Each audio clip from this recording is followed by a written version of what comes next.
Got some new lights for the video. Thought we'd up my game, especially this one. Look at this.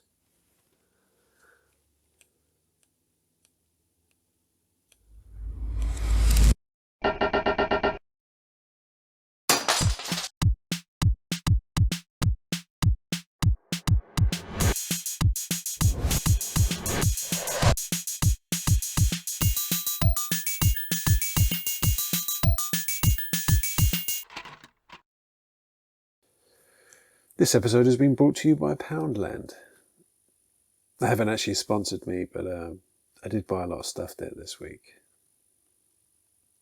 Hello, welcome to Bill Making Stuff, episode 17. Today, I felt like making a bit of terrain. I haven't made some terrain in a while. I think I've only made one video about a piece of terrain, and it's just up here. Convenient. That's convenient, isn't it? Yeah, I haven't really got much to say for this intro. I'm going to make a piece of terrain. I'm going to be using magnets, and I should probably add a joke in here. Let me think. So my 2-year-old son told me a joke the other day. I assume it's a joke. He said, Daddy, what's brown and sticky? Now in my head I've heard this joke, it's a stick. A stick is brown and sticky. So I said, I don't know, what's brown and sticky, son? The poo in my nappy. Change it, you useless father. He's 2 years old.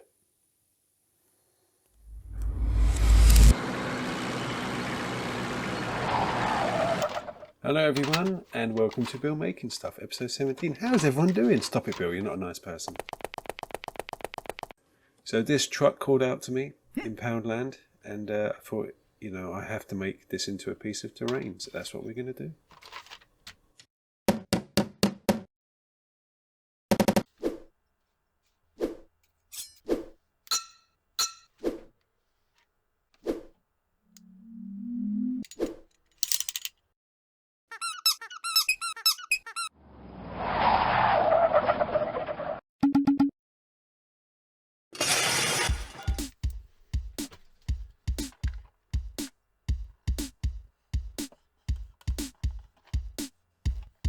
So to make my apocalyptic, most probably rusty bit of terrain out of this truck, I'm going to want to cut it in half. And remember when I said I didn't have a Dremel? And then I said I lied, I did. Well, that was kind of a lie too. I don't have a Dremel. Dremel's a brand. I have a cheap rotary tool, which is embarrassingly cheap and will probably barely cut through this thing. But, let's give it a go. Look at that, it's like one of my son's toys, Rotocraft. Ooh.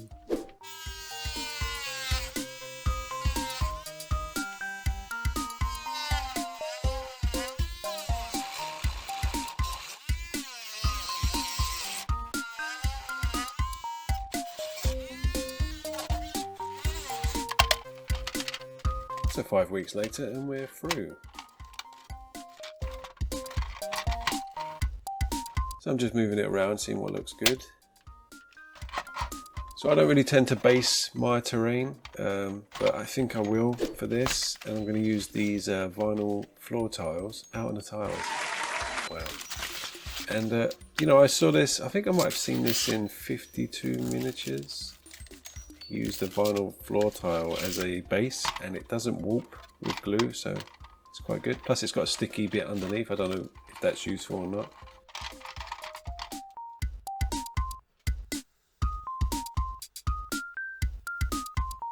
I don't know if this tile is going to work as a basing material, but it's pretty easy to cut and it's cheap.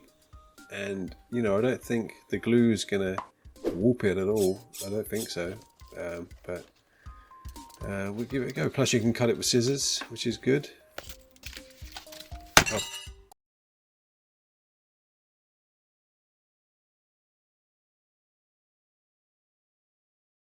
Sorry everyone, I've got these new lights that don't seem to want to stand up. But things happen. I'm sure nothing else can go wrong.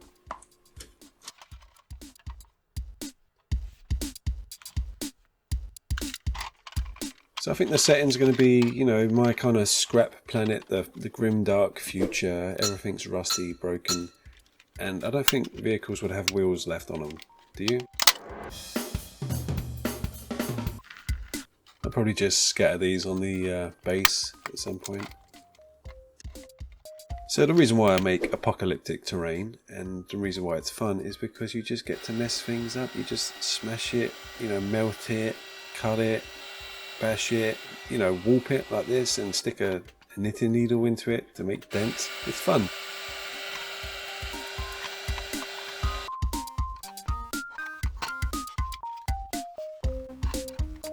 So there's a set of doors on the back, and do they open? I mean, it feels like they oh, they do. They open, look at that. Instant production value.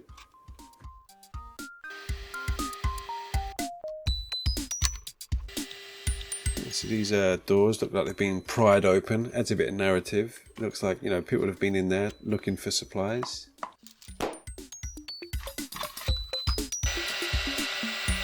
I should probably mess you up now, shouldn't I? Here we go, knit a needle on the side. Oh, sorry, what was that? Did something just fall off? Oh, sorry. Let me just melt this and then stick something in there.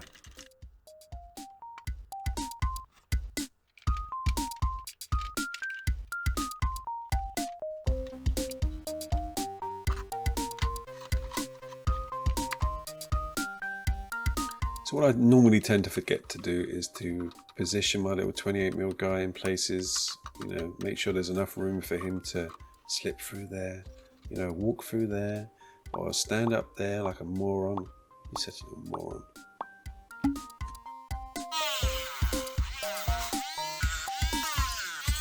I want a big hole in the side of this truck, but I want to make it look like it's melted. So, yeah. Oh yeah.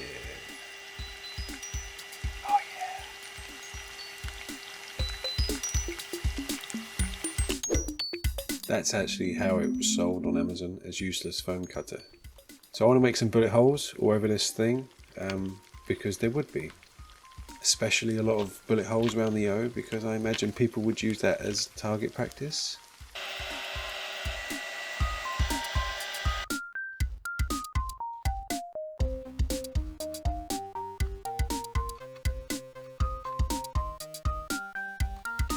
I think this base is a bit too big. It's taking up too much space, so I want to cut it down a bit. To be honest, does it even need to be attached? Am I that stupid? I could just... yeah, I mean, that makes more sense, right? Having it a bit modular, I can move it around. I don't think sometimes.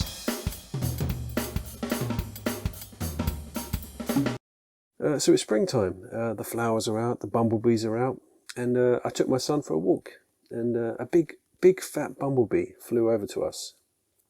And he started to panic, Oh, it's going to sting me, it's going to sting me. And I'm like, it's not going to sting you, son. Bumblebees just do a job, they're not out to hurt anyone.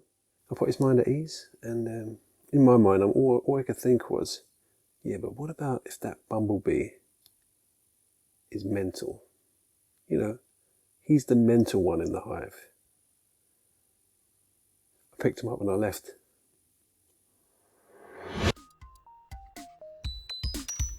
So talking of modular, I kind of want to have some accessories with this terrain. I want to create like bridges and fence panels and things like that, but I need them to be level, so I'm going to raise the back of this truck with some XPS foam bricks.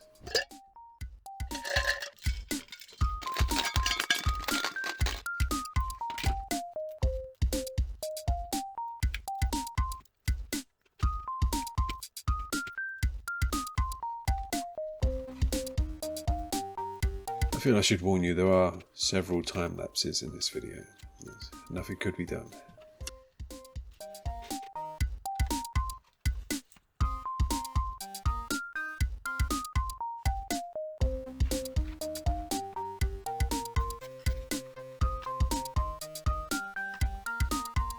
So before we get to all that modular fun, I want to do the base, and I want to use some polyfiller or spackle for the Americans out there.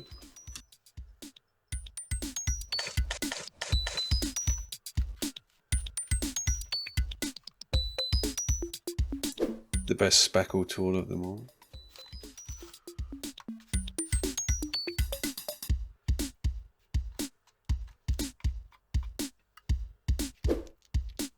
Now, I don't usually have things like this, but I found some barrels and I'm just going to stick them in.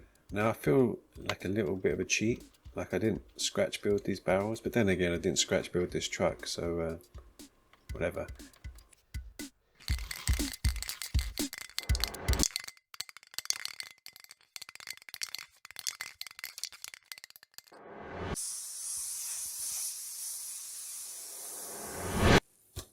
So I've been talking about my son a lot this episode, not so much about the build. Well, because, you know, show don't tell. I don't need to talk about what I'm doing. You can see it, you know.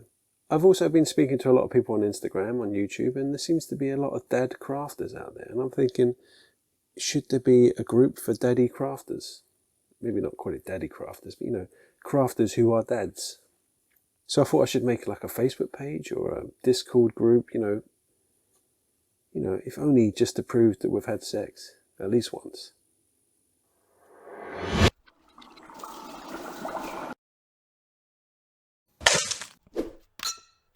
So as per the usual, I sprayed the model black and then grey from above. This is some Mod Podge with brown acrylic paint. I'm going to use it to seal in all this spackle, just add a bit more strength. I should have probably done it before I sprayed it, but whatever. I want that brown colour.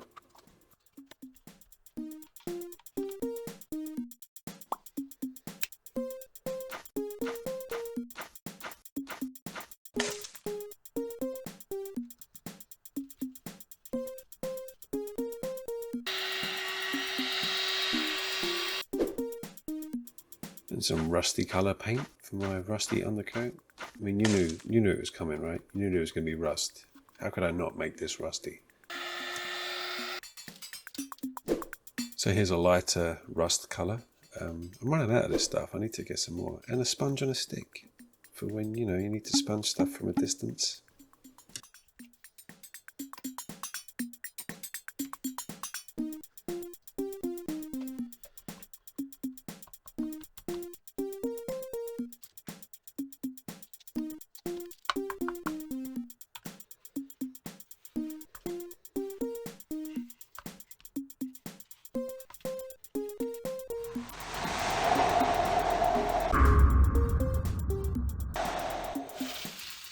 So I don't know if you saw the last episode about my rust techniques. You probably didn't. You didn't do very well. But I use some brown Mod Podge, rusty coloured paint and some baking powder to make my rusty textured paint. It's fun. You should try it. I'll put a link up here for the video if you didn't see it already. And you know who you are.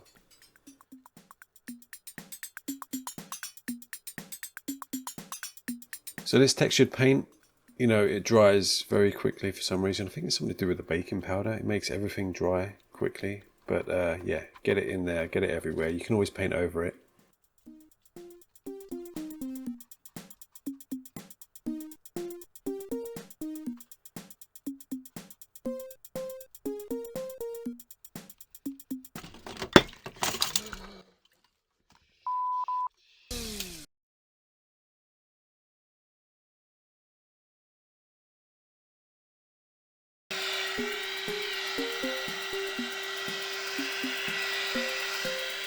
That was a pretty bad spill. I woke my son up, effing and blinding, but you know, he's back to sleep now and I'm calm. Time to dry brush.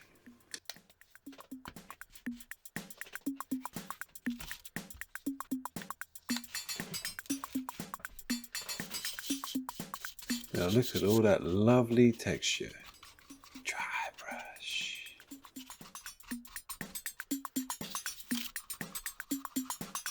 So in last week's video I did the all of the above method for rust, and I'm going to do that this time. It's the basically use every method I know and combine it, starting with masking fluid.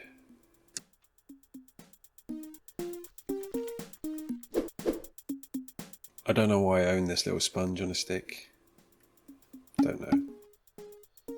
So word of warning, this stuff is latex. If you have a latex allergy like your dad, then you should wear protection, unlike your dad. I know I made that joke last week, but no one watched last week, so I couldn't resist. Also, less is more. Don't pot on too much latex, like your mum. That wasn't in last week's. That's an extra one for you. Once it's dry, you can paint over it with some of dunkelgrün, or just, I think it's green, yeah, it's green. So stipple the paint on, because that, you don't get the brush strokes.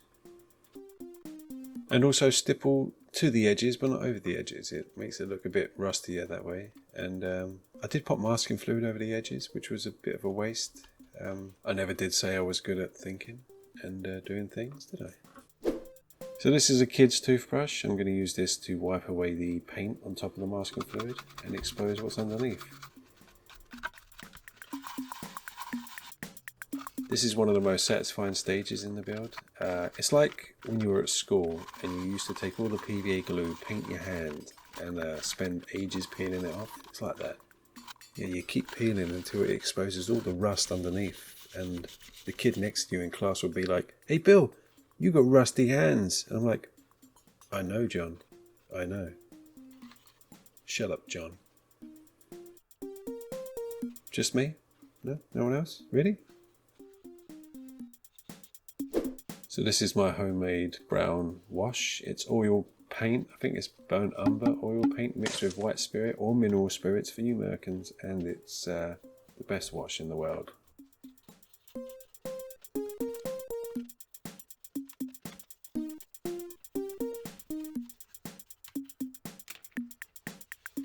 Then use a paper towel to wipe off the excess.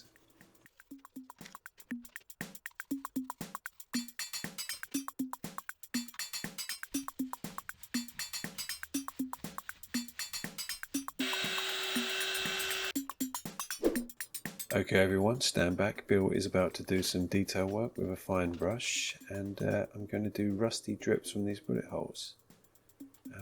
Yeah, I don't normally do detail work like this, and I know why, because at the end you don't even see it.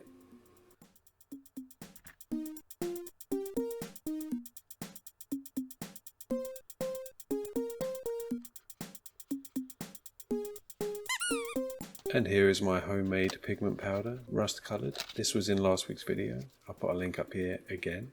And this is the final stage in my all of the above rusting technique, which is just basically everything. Told you you wouldn't see those details. Make sure you brush off all the excess, otherwise you end up with cheesy what's it fingers whenever you handle this thing.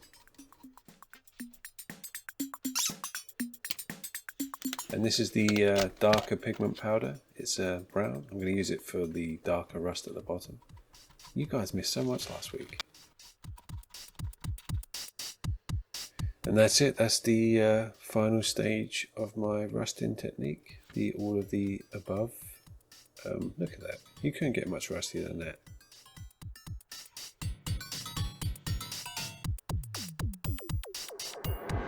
So I was talking to my friend the other day, and he's like, "Bill, how are you doing on Patreon and things like that?" And I'm like, "I'm doing good. I've got some good patrons on there." But and he was like, "Do you want more?" I'm like, "Yeah, of course. Who doesn't want more patrons, And he said, "You should probably talk about it more on your show." And I'm like, "No, it's not really my thing, talking about Patreon.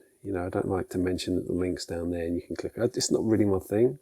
And he's like, "Well, what about, your Amazon Prime wish list thing? Where you can click on it, you can buy things for the channel." I'm like, "No, it's a bit tacky. I don't want to talk about that, Well, and then he said, "Well, you at least ask people to subscribe and like and comment." I'm like, "Look, they know to subscribe if they like the show. I don't need to tell them." I'm like, "Look, mate, it's just not my style, all right? And you just stay there and watch Teletubbies, okay? I'll have your breakfast ready soon."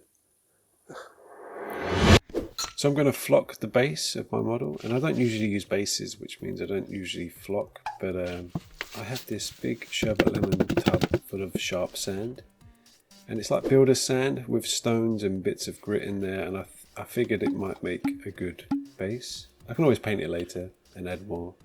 I might actually come back to it in another video and base all of my models and terrain with the same stuff, and maybe add some flock and some bushes and whatever. Bill, you're rambling. Shut up. So I like to be really generous with the PVA glue, get it everywhere and as thick as possible. And this is the fun bit, you just sprinkle the flock on the glue. It's like when you used to sprinkle glitter on glue when you was a kid. Unlike when John would sprinkle glitter over my gluey hands and I'd be like, leave me alone, John. I don't like you, John. Why am I even sitting next to you, John? Save all the excess, pour it back into your sherbet lemon tub, or well, you know, whatever tub you have.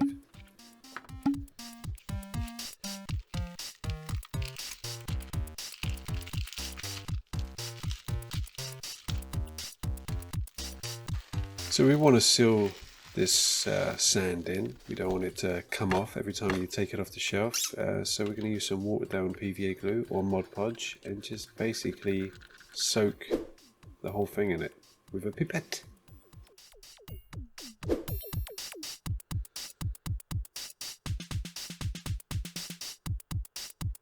So this would be a good test for the vinyl bases to see if they warp. You couldn't get much more soaked in glue than this.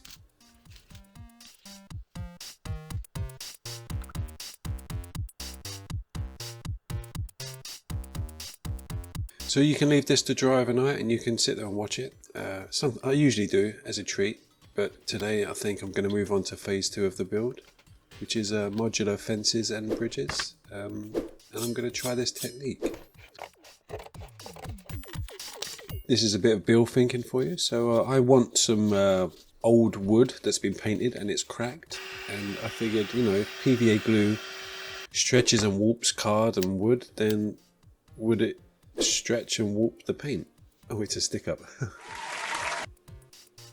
Sorry, as I was saying, yeah, if I use a lot of PVA glue, let it dry a little bit and then paint over the top, will it warp and crack the paint? This is just a little experiment. So I didn't wait for the glue to be completely dry, like me. I waited for it to be just a bit tacky, like most other YouTube channels, and then I painted over the top of it. And oh, look at that, it's already working there.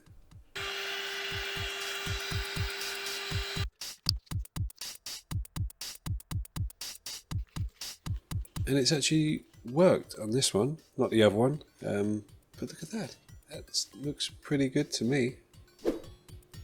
We can make it look better.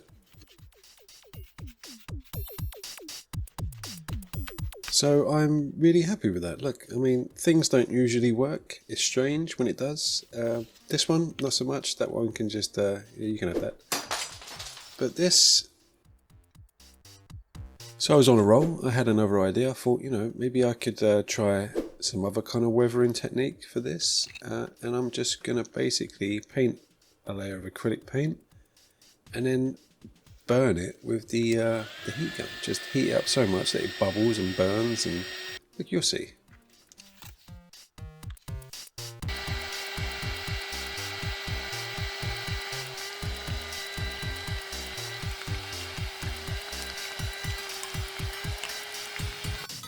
Oh, look at that, I've warped my cutting mat. But the heat gun on the paint, I could see bubbles appearing. I've brushed off the excess there and washed it. And look at that, that looks like some old painted wood. I'm quite happy with that. I thought I'd try another one.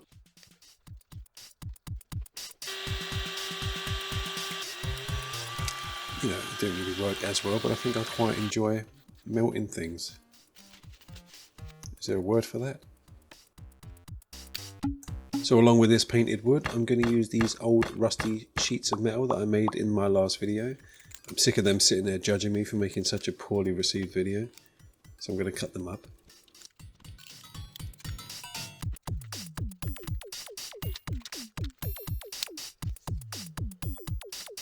So I needed some wood as a structure and I got these cotton candy sticks. Now I already had these cotton candy sticks because I am an avid lover of cotton candy and sticks.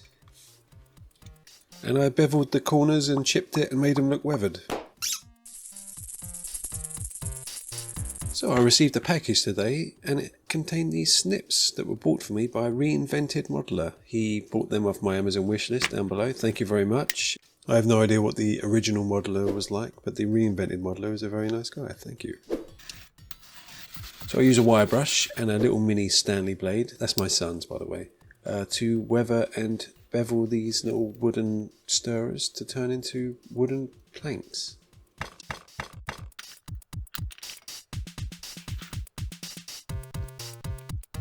Now, I don't know about you, but I hate painting individual planks and sticks and little bits and pieces. So what I do is I just fill a tub up with wash or paint and I just chuck everything in the tub.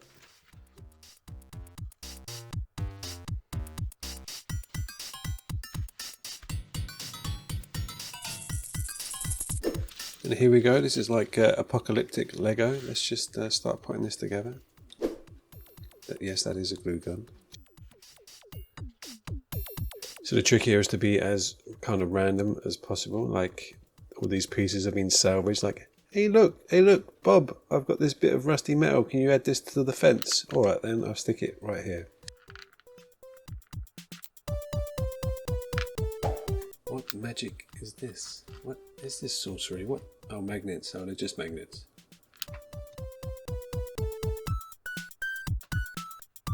So I should probably measure these, the spacings of the magnets and stuff, but I didn't really. I'm just going to kind of eyeball it. You know me. So I was looking for my pin vise drill and I couldn't find it, and I guess I just have to use a drawing pin instead. It did the trick. And I'm going to use some of these dressmaker pins, professional dressmaker pins, to fill the holes and add little bits of metal here and there for the magnets to stick to. That's how magnets work.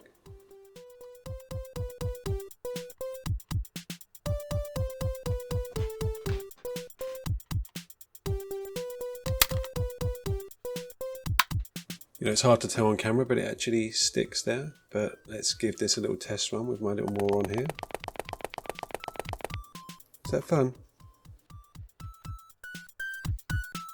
So Bill did thinking again, and been thinking lots, and I thought, add more metal and I can start putting these bridges as barricades or fences, and there's somewhere for my little guy to stand behind and shoot. Pew pew pew pew pew pew pew.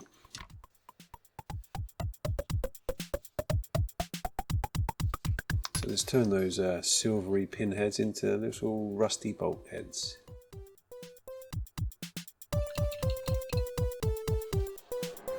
So after I made this one bridge, I thought I'd make another one, and another one, and another one, and I'll probably make more in the future, but 4 will do for now, and a few more pinheads, and I could have some fun.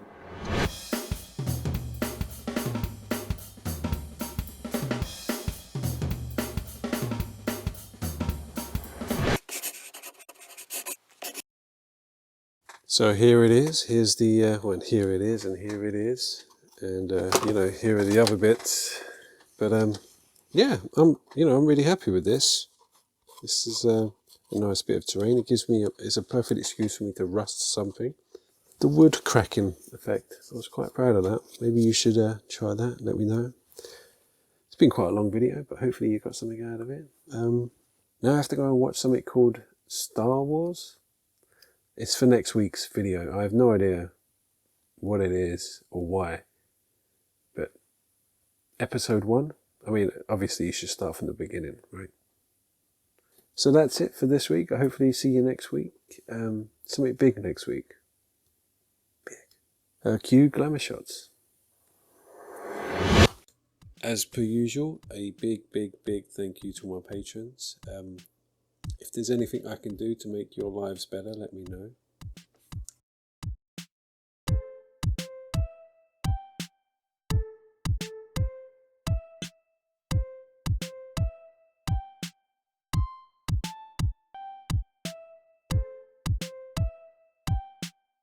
Oh, look at that, that was quite a long episode. I've never made an episode this long, and if you stuck around to the end, thank you very much. I mean, it's going to end any time now anyway.